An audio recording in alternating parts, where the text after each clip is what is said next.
プラトンです。今回は頭が悪い人の特徴についてお話していこうと思うので、ぜひ最後まで聞いていただけると嬉しいです。では早速始めていきましょう。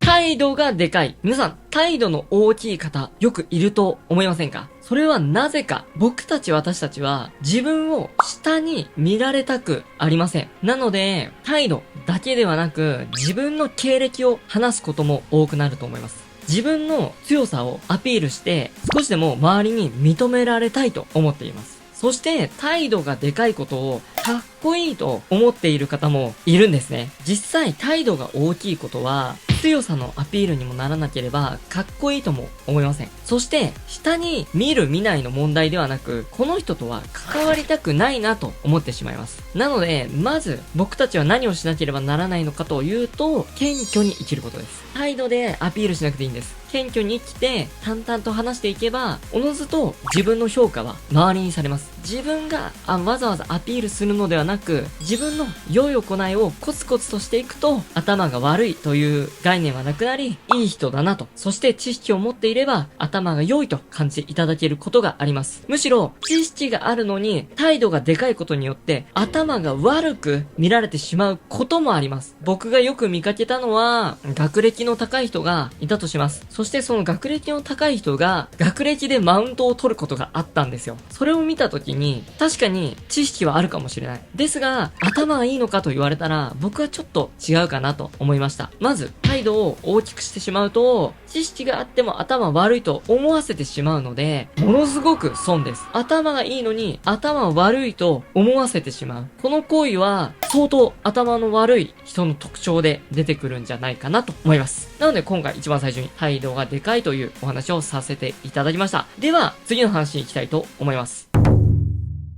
否定的な言葉。まず最初にお話しすることがあります。人はほとんど意見を求めていません。相談だったり、何か意見が聞きたいと言われることがあったとします。ですが、そういった時ですら、あまり自分の意見というのは言わない方がいいみたいです。そこで、相手の主張をくじくような言い方をしてしまうと、それこそまた議論になってしまうんですよね。意見を聞きたいと言われたのに、自分が否定されたと思ってしまうので、そこで反発があり、議論が始まってしまう。なので、大体の相談だったり、意見が聞きたいと言われても、相手を否定せずに意見を言うことをしなければいけないんですけど、結構難しいんですよね。まずは、否定をするよりも、共感することから始めることが大切だと思います。まだ、今の話だと、意見が欲しいとか、相談をされたから自分の意見を言うという話がありましたが、意見も求めてないのに、急に自分の意見を話し出す。そしてそれは、相手の主張を否定していることだった場合、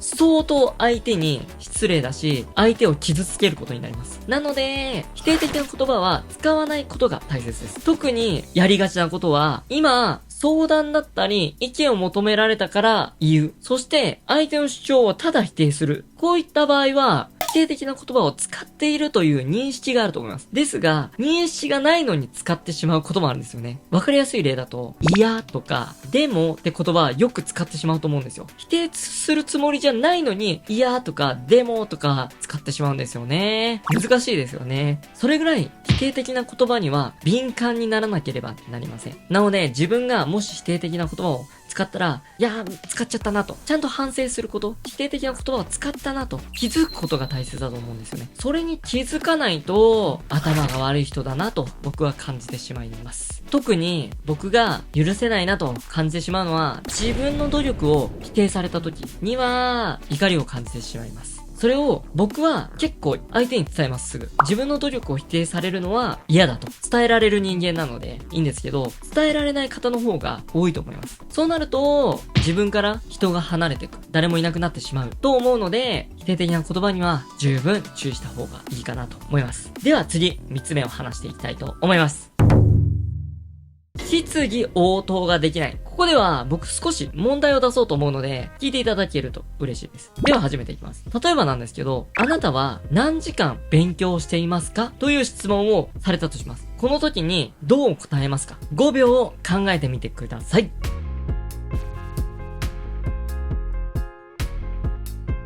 はい、答えは出ましたでしょうか？こちら、答えは、〇〇時間勉強しています。例えば、3時間勉強しているのであれば、3時間勉強しています。5時間しているのであれば、5時間勉強しています。と答えるのが正解です。ですが、違う答え方をしてしまう方がいます。あなたは何時間勉強していますかと聞かれた時に、今はバイトをしていて、あまり勉強できていません。この質問は何時間勉強しているかを聞いています。ですが、今はバイトをしていて、あまり勉強できていませんは、答えてないんですよね。何時間なのっていう話になってしまうんですよ。なので、この質疑応答ができないと、頭が悪いなと感じてしまうことが多いのではないでしょうか。他に例を挙げます。今、取り掛かっている仕事、どこまで終わったと上司に聞かれたとします。その時に、3割くらいですと答えたとします。これも答えになってないんですよね。3割って上司の3割と自分の3割って全然違う可能性もあるんです。なので今回例で僕の YouTube のお話をさせていただくと、まず僕は動画を撮ってその後に音声のカットをします。そして動画を貼り付けて、テロップを入れて、BGM を入れて動画を出します。こういう工程があるんですけど、その段階でどこかですよね。今、音声のカットが終わりました。なのか、動画を貼り付けました。なのか、テロップを入れました。なのか、BGM を付け終わりました。なのか、明確な答えがあると、とてもわかりやすいですよね。今の進行度が。なので、質疑応答で、いや、ちょっと違うなという答えが返ってくることがあります。僕がよく経験することなんですけど、指示を出したとします。その時に返答があるんですけど、思ったより仕事が終わってない時ももちろんあるんですね。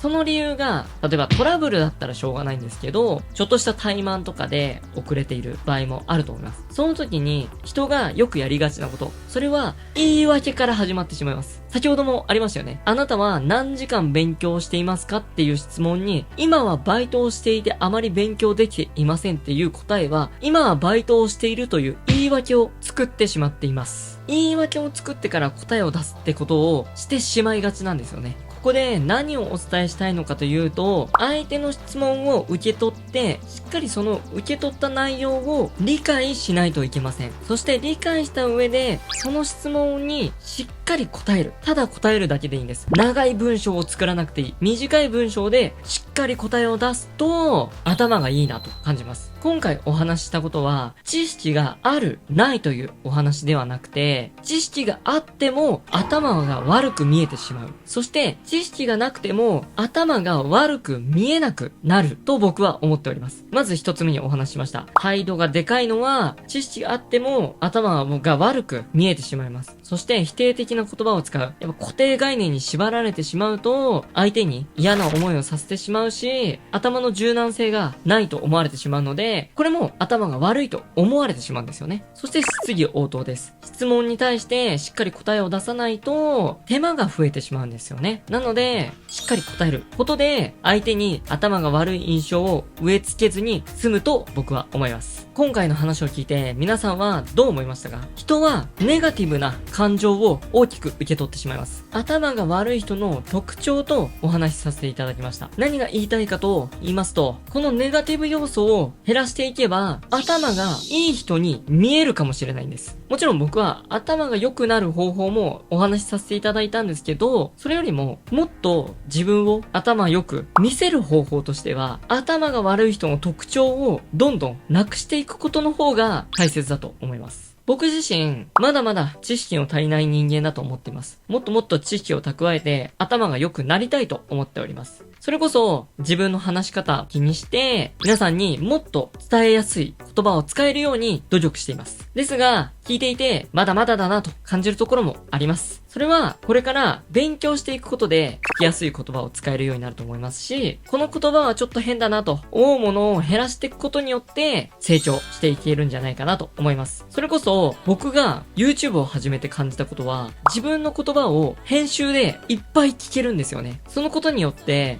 言葉の使い方がプライベートでも上手くなりました。本当に YouTube をやって勉強になることいろいろあって、そそれこそ自分も成長できたなと思うので、自分の言葉遣いが少し気になるなという方は、ぜひ YouTube やってみてください。ものすごい勉強になりますし、成長できると思うので、僕は YouTube おすすめしたいと思います。はい、今回はこの辺で終わりにしようと思います。この動画が良かったらグッドボタン、チャンネル登録よろしくお願いいたします。ご視聴ありがとうございました。